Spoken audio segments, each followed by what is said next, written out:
These are the 7 general principles of natural law, the Hermetic principles. But the Hermetic tradition is named such because it's hermetically sealed, like natural law is. Natural law is hermetically sealed. It is binding principles that are immutable.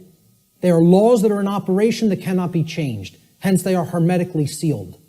So, these 7 general principles, they are mentalism, correspondence, vibration, polarity, rhythm, cause and effect, which is a huge one, which we'll be getting into, and gender. So I'm going to briefly describe what each of these are and what they are about. The principle of mentalism states that the all, everything in creation, is actually a manifestation of mind. The all is mind. Okay? What this means is everything that happens has to be a result of a mental state which preceded it. Everything. For anything to exist, thoughts had to form first, and then they formed the physical reality after. The universe itself is a mental construct of the Creator. Thoughts lead to the manifestation of things and events. Thoughts create conditions. Thoughts create things and conditions. They cannot just magically manifest themselves. Thought comes first. Thoughts create our state of existence and the quality of our experience here on earth, ultimately. Therefore, we should be responsible for everything that we create by being responsible for that which we think. Because the thought processes are what are driving the behaviors. People behave the way they do because they have certain belief systems embedded in the mind and running like a program. Their thoughts and their emotions are driving their actions. So the behavior is not magically suddenly going to just change. The thoughts and emotions have to change because they're the driving force behind the behavior. That's when reality will change. If you want to change reality, you, yourself, have to change the way you think, because the way you think is not conducive to the requirements for getting what you say you want. They're doing the exact opposite of that in many cases. So that's the principle of mentalism. The principle of correspondence states that that which is above is similar or like to that which is below. So what this means is it's a mirror, okay? The above is like the below is like the above, all right?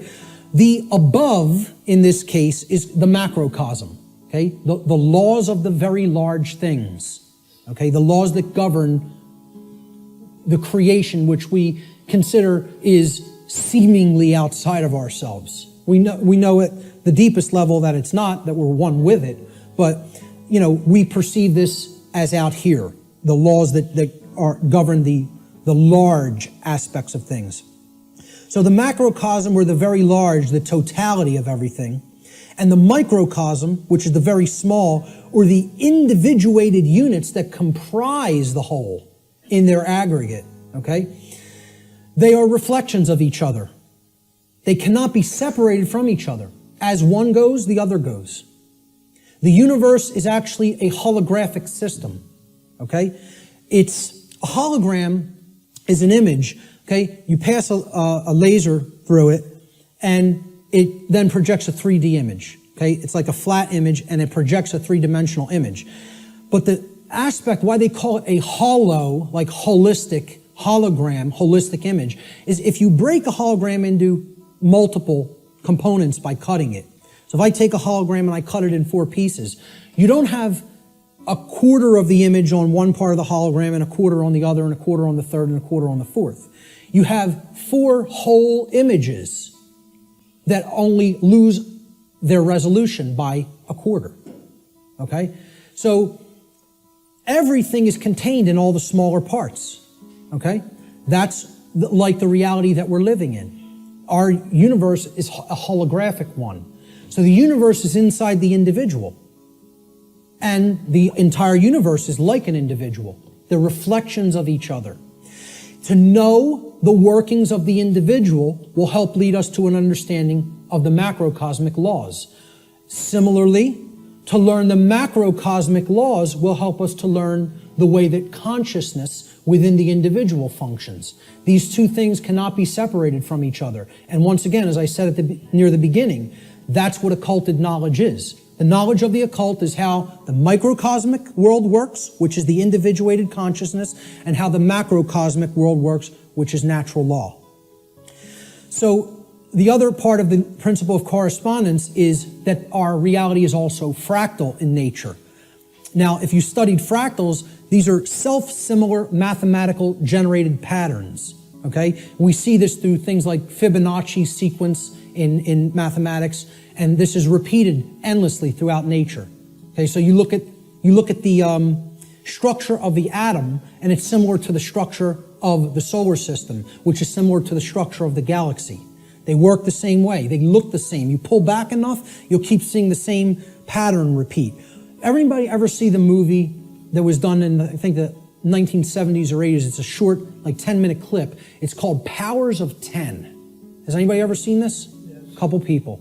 Watch this movie, Powers of 10, and you'll understand what I'm talking about when I say that the universe is fractal in nature. Brilliant movie. It will blow your mind. Real short, 10 minutes long, something like 9 or 10 minutes long. They basically zoom up into the cosmos to show you how everything is self-similar. Then they zoom down into the cells of a human being and in the atoms that comprise the hand and cells of the hand, and show you how everything is similar there. All the way down to the atomic level, okay? And the subatomic level. So, the universe is both holographic, meaning that the whole is contained in the parts, and vice versa, and it is fractal or self-similar across all scales of its existence. That's the principle of correspondence. The principle of gender. Gender exists in everything. Everything has its masculine and its feminine components or principles. We've already seen that when it comes to the human brain, consciousness, worldview, etc. Gender manifests on all planes of existence. Spiritual, mental, physical, everything. Okay? Very simple concept. What I want to briefly talk about is mental gender.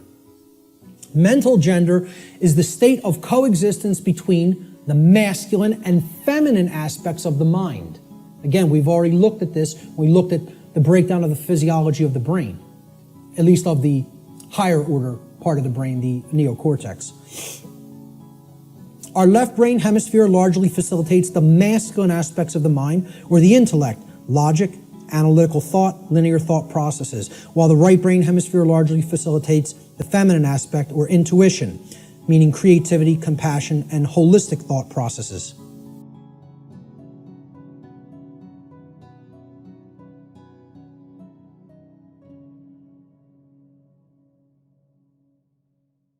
Om bun, mă bucur că ai urmărit materialul Vibrații Înalte și te invit, în cazul în care vrei să descoperi mai multe informații despre meditație și despre cum anume poate să te ajute această practică, să descarci manualul gratuit de meditație Vibrații Înalte.